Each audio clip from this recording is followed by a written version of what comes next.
Hi there, this is Datila with 3 Years of Wrestling, bringing you the It's Wrestling Time post show. And for tonight, I will be reviewing Impact Wrestling. Alrighty then, so tonight's Impact kicked off with the James Storm and Good Brothers segment backstage. Last week, Honor No More did take out Mark Briscoe, so that means the Briscoes are officially out of their match at Against All Odds. So now, James Storm and the Good Brothers have to find 2 more people to replace the Briscoes for their match against Honor No More.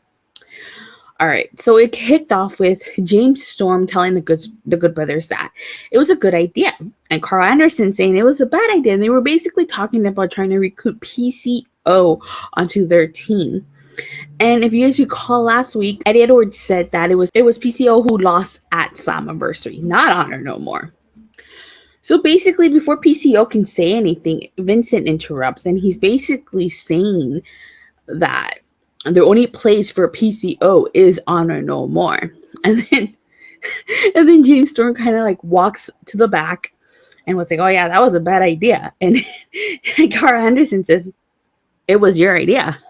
So I thought the segment was hilarious, but it seems like there's cracks forming in Honor No More already. So it seems like they're going to split PCO away from them, which makes me wonder what's going to happen to everybody else. So this, leads into a fatal 4-way match to determine the number 1 contender to face a Speedball Mike Bailey for the X Division title at Against All Odds. Okay, so it's Chris Bay versus Trey Miguel versus Laredo Kid versus Steve Maclin. And holy smokes, like this match was incredible, I would say. Of course, in the surprising part was that Chris Bay and Trey Miguel worked together to take out Steve Maclin. Steve Maclin has had his fair share of run-ins with everybody in this match. I mean, how can we talk about Chris Bay eliminating Steve Maclin at the Reverse Battle Royal, but also eliminated himself in the process? Of course, everybody knows that Steve Maclin and Trey Miguel had an incredible feud for the X Division title. The feud ultimately culminating in Trey Miguel defeating Steve Maclin, which handed Steve Maclin his first official loss in Impact.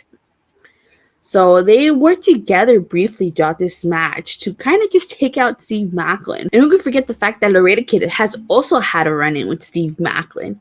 So like I said, everybody in this match has had a run-in with Steve Maclin at some point or another.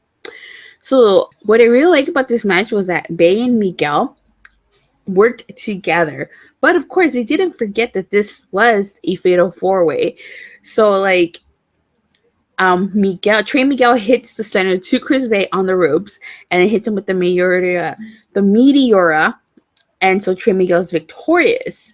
So it's gonna be Trey Miguel versus Speedball Mike Bailey at Against All Odds. And yes, Speedball Mike Bailey was watching this match, so I cannot wait. That's gonna be incredible, and especially for the X Division title.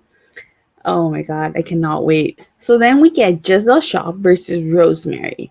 And basically, this is because last week, Giselle Shaw said she was looking for a new tag team partner. And she approached the Influence. And they told her that she needed to prove herself by taking out Rosemary. So this was actually a good match.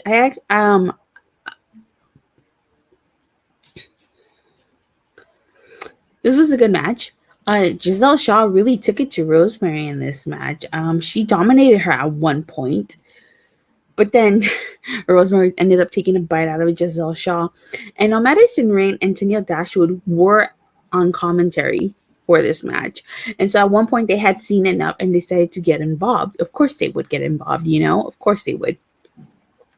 And they hit Madison Rayne distracts Taya Valkyrie, who was at ringside, while Tenille Dashwood sends her crashing into the ring post. This distraction allows Giselle Shaw to hit Rosemary with a knee, allowing Giselle Shaw to become victorious. And so afterwards, there's a post-match beatdown to Rosemary by Giselle Shaw and Tenille Dashwood, and then the Influence lifts Giselle Shaw's hand. So it seems like she's going to join the Influence. I actually think that's a perfect fit for her based on her gimmick. She is a quintessential diva. So I really do think that's good. Alright, so then we get a backstage segment with Mickie James basically talking about Deonna Purrazzo and Chelsea Green, saying that they always have something to say and that she's beating Deonna time and time again, which is true, she has. And she said that Chelsea Green only got lucky because of her husband and Brian Myers. Then, of course, Chelsea Green and Deanna Prazo come out and interrupt her. And they accuse Mickie James of only thinking of herself. And basically, Deanna and Chelsea Green saying that they are best friends. And then a brawl breaks out, and Mia Yim comes to Mickie James's aid. Then, after that, we get another backstage segment with Taya, Valkyrie, and Rosemary. Basically, Rosemary summoning Father James Mitchell and asking him where is Havoc. And Father James Mitchell tells her that she's seen her walking around in the darkness, and she tells him to send Havoc a message saying all hands on deck. So he said that he would pass the message along, and then he just disappears. Then we get Savannah Evans versus Jordyne Grace. So I was actually pretty excited about this match. I had been wanting to see them go at it since Savannah Evans debuted. And it wasn't a bad match. Of course, Jordyne Grace, the new Knockouts champion, was successfully defeated Savannah Evans with the Muscle Buster. And Tasha Steelz was not happy about that, I would say. Then we get a Joe Doering video package, basically listing all of his accomplishments in Japan, basically saying that he's won the Triple Crown Heavyweight Championship twice. He was one of the most feared competitors in Japanese wrestling history. And he's faced off against the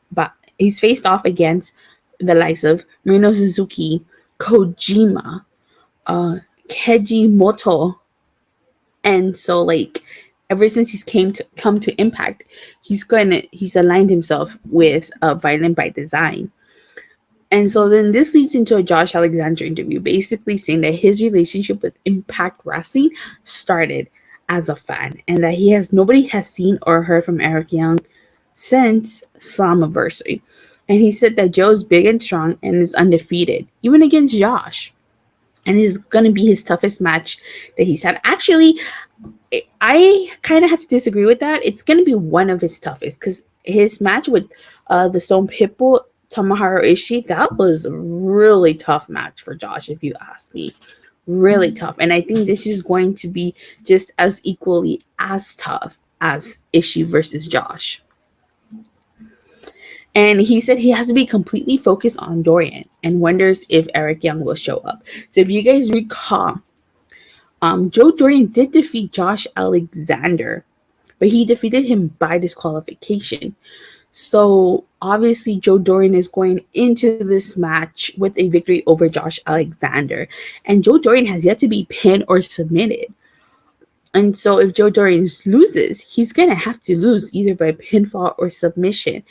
There's no way Josh Alexander does not defeat Joe Dorian. Joe Dorian defeating Josh Alexander by DQ made perfect sense, because how do you get Joe Dorian to defeat Josh without pinning him? You have Josh get DQ'd. So it made perfect sense, but I know on Against All Odds, it's not going to go down like that. So I'm very curious to see what's it going to take to defeat Joe Dorian.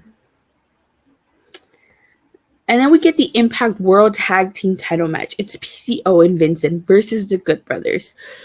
And of course, the Good Brothers are accompanied by James Storm. And it's reiterated by commentary that PCO was pinned by the Impact Originals. At one point, Carl Anderson had been completely isolated by Doc Gallows in this match.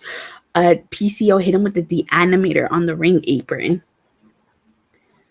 The Good Brothers attempt a Magic Killer on Vincent, but PCO saves him. And then PCO sent Doc Gallows crashing into the ring post. I thought it was over right there for the Good Brothers. I'm like, oh my God, it's actually going to happen.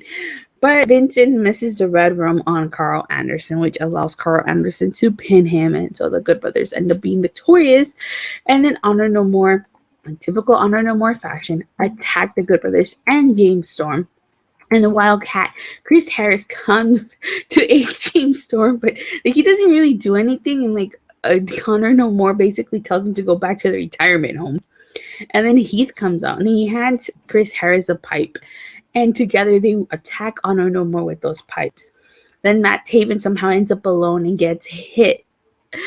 And then after this, it leads to a backstage summit saying that with the Good Brothers and James Storm saying that they were down 2 men. And he proclaims himself the 4th member.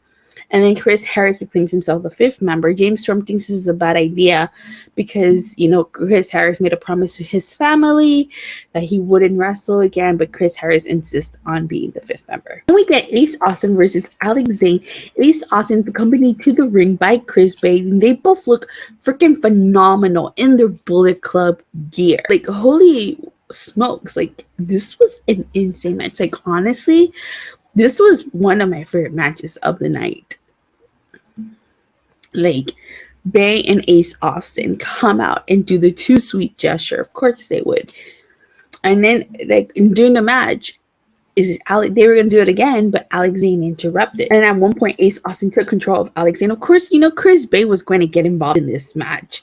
Because at one point, Alex Zane tries to do a dive into Ace Austin, but Chris Bay gets in the way, and then Zane still does a moonsault and takes out both Bay and Ace Austin. And while the ref is distracted checking on Ace Austin, Chris Bay grabs Alex Zane's leg, which is enough to cause a distraction to allow Ace Austin to hit the fold on Alex Zane, allowing Ace Austin to be victorious, and Ace Austin and Chris Bay doing the too sweet gesture. If you ask me, Chris Bay and Ace Austin actually make a great tag team. They do. And like, I cannot wait to see them team up against Motor City Machine Guns at Against All Odds. I think it's going to be a phenomenal match. I want to see more of them, honestly, together. But this whole conflict, if you guys forgot how this whole thing with Alex Zane started, was that Alex Zane and Ace Austin were friends. So basically what ended up happening was when they were both competing in the Best of Super Juniors, Ace Austin joined Bullet Club. Alex Zane confronted him to find out what was going on. Ace Austin attacked Alex Zane from behind, and then the rest of the Bullet Club members attacked him. So this is why we got this match. And so in the main event, we get Frankie Kazarian versus Chris Sabin. So this match was originally happened a couple weeks ago on Impact, but it didn't finish. It didn't get a clear-cut winner because Honor No More decided to get involved in it. So Brian Hebner on his podcast, Roughing It Up with Brian Hunter, revealed that he was retiring from professional wrestling as a full-time referee. He says, this has nothing to do with anybody making me mad or making me angry. This is a move I am making about personal decisions. And then he went on to say that Summer Wrestling Weekend will be his last full-time wrestling gig. So this match is his final match as a referee, and so this is an incredible match for him to referee. Honestly, this was my favorite match of the night. And Alex Zane versus Ace Austin was my second favorite. Had this match not happened, Alex Zane versus Ace Austin would have been hands down my favorite match of the night. Okay, so Frankie Kazarian's family, Tracy Brooks and his son Rebel, were in attendance. Chris Sabin obviously came accompanied by Alex Shelley. During the match, Alex Shelley does whisper words of encouragement into Sabin's ears. And the crowd was split. They were chanting, "Let's go, Kaz," and they were chanting, "Let's go, Sabin." So this match originally happened 20 years ago, and it was dubbed Battle of the Futures. And so now it's like, here we are rehashing this match 20 years later, and it did not disappoint. It did not. I will say that much right now. Chris Sabin gave everything to Kaz. Everything. And Kazarian threw it all back. I mean, he made Sabin go face first onto the ring post at one point. Chris Sabin had to do a suicide dive to take out Frankie Kazarian. Frankie Kazarian hit Sabin with a DDT. Oh, my favorite spot was when Kazarian countered the DDT and he hit a Northern Light suplex. That was amazing. Okay, and so my other favorite spot in this match was a kick to the face and then Tornado DDT that Chris Sabin did to Frankie Kazarian. Oh, and then let's not forget Frankie Kazarian catching Sabin with the cutter. That was incredible. Now, Frankie Kazarian yelled, "This is my match. I'm here to win to Chris Sabin." That's how much this match meant to Frankie Kazarian. Oh my God. So like the first time Chris Sabin hit the cradle shock to Kazarian, I thought it was over. But he ended up kicking out.